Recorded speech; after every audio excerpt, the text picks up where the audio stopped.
ये मदन राठौड़ जी जो यहाँ आकर के इस जनता के साथ जो ओछी राजनीति कर रहे हैं, उनको मैं कहना चाहता हूँ ये राजनीतिक चलने वाली नहीं है।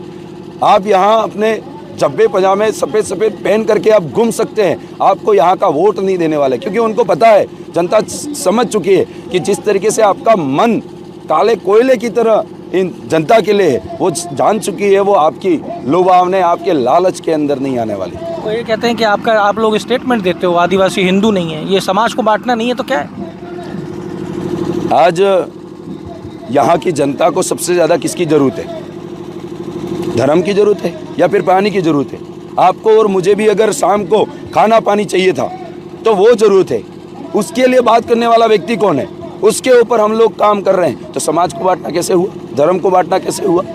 ये समुदाय को बांटना कैसे हुआ? सर्व समाज के लोगों के लिए अगर उन्होंने कह दिया कि ये मुद्दा उठाना है, तो मेरी कलम की ताकत जो जनता दे रही है वो कलम चलने से क्यों रुकेगी? इस बात को लेकर के हमें सोचना पड़ेगा। वो लोग जो अपनी राजनीति करते हैं, जिनको टिकट कटने का डर रहता है, और टिकट उनके बहुत सारे लोग हैं जिनकी टिकट कट चुकी है, तो उनको समझना चाहिए, और उनके ही जो नए प्रत्याशी बनाए गए उनको भी समझना चाहिए। जब तक वो ऐसा डगोचला जब तक रचेंगे नहीं, तब तक बोलेंगे नहीं, तब तक उनकी टिकट बची रहेगी। कल मदन राठौड़ ने एक कहानी सुनाई थी। उन्होंने कहा एक चूहा था, वो संत के पास गया, हाथ जोड़े और संत ने शेर बना दिया। प्रोसेस हुआ, एक शेर बन गया। शेर बन के उसके दिमाग में ख्याल आया, इस महात्मा को ही खा लूँ, इसका तो खून अच्छा है। तो महात्मा ने उसी टाइम उस शेर को वापस चूहा बना दिया। मदन राठौड़ ने कहा कि आपने भी एक चूहे को शेर बनाया है, और अब समय आ गया कि आप वो मंत्र पढ़ो और वापस शेर से चूहा बना दो। कैसे देखें इस स्टेटमेंट को? राजस्थान की बीजेपी सरकार ने तीसरी पंक्ति में बैठे हुए व्यक्ति को, जो चूहा था, उसको उठा करके यहाँ पर सीएम बना दिया, सीधा सरपंच से उठा करके। तो मैं ये कहना चाहूँगा, उसको खुद को पता नहीं है बेचारे को।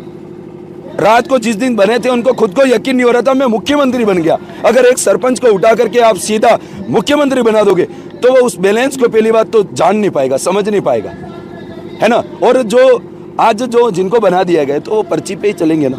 अगर उन्होंने संघर्ष किया होता, पहले एमएलए बने होते, फिर एमपी बने होते, फिर कहीं जाकर के राज्यसभा के सांसद रहे होते, फिर आगे बढ़े होते तो सीएम की दावेदारी की होती, तब एक सीढ़ी दर सीढ़ी इसका चलने का वो रहता, प्रोसेस रहता है।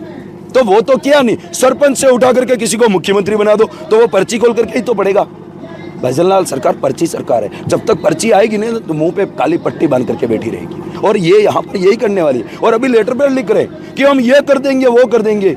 एक नंबर के चोर लोग हैं, झूठे लोग हैं, ये जनता समझ चुकी है उस बात को। 12 महीने में भजनलाल सरकार ने राजस्थान में युवाओं के लिए देखो SIT बनाई, पेपर लीक के लोगों को पकड़ा। भजनलाल सरकार ने कैलेंडर लेके आई युवाओं के लिए, भर्तियों का एक शेड्यूल तय किया गया, सिलेंडर सस्ता किया गया, पानी के लिए ERCP और यमुना पानी जल समझौता किया गया। क्या आप इस सबको भी नकार दोगे? सलुम्बर विधानसभा में क्या किया है? वोट मांगे कांग्रेस ने कि हम जिला बनाएंगे, वोट दे दिया, जिला बन गया। अभी वोट मांग रहे हैं कि हमें वोट दो, जिला रद्द कर देंगे। आपकी राजनीतिक रोटियां सेक रहे हो। वोट दो, जिला रद्द कर देंगे। हाँ, वोट दो नहीं तो जिला रद्द कर देंगे।